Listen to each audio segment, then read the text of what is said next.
Okay, using a segmented bar chart to identify relationships.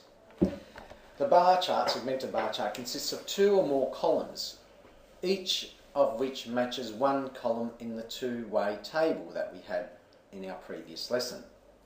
It's a visual representation, so we can actually see what the numbers mean. So some people like numbers, some people like a visual way. Right, here is the one that we just did the table for.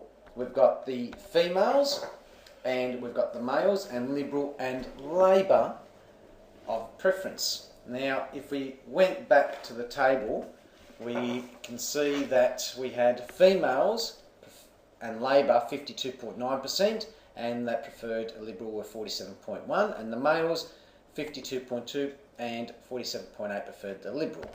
So, and all we've done is transferred that into the bar chart. You can see here that's been highlighted. That is the males and Liberal, which were 47.8. So if you work that out, that's 47.8, and the bottom section was a 52.2. And the same for the females. We won't go through that one, but that's how the bar chart is.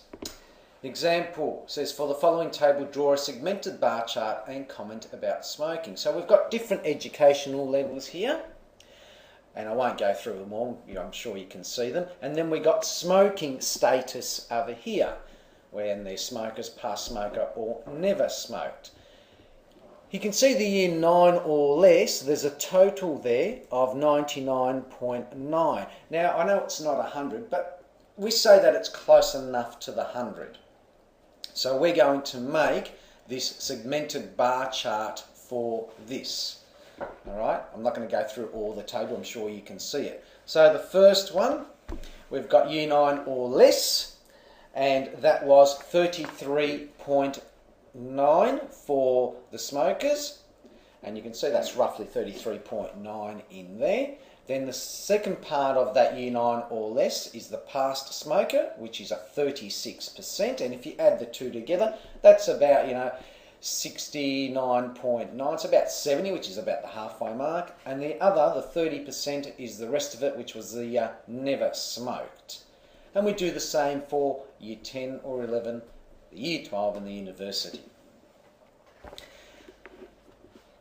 Okay, then we can write our report from there. Now remember, we're adding to the report each time, so you get to learn it. It says, from the bar chart, we can clearly see that the percentage of smokers decreases as levels of education increase.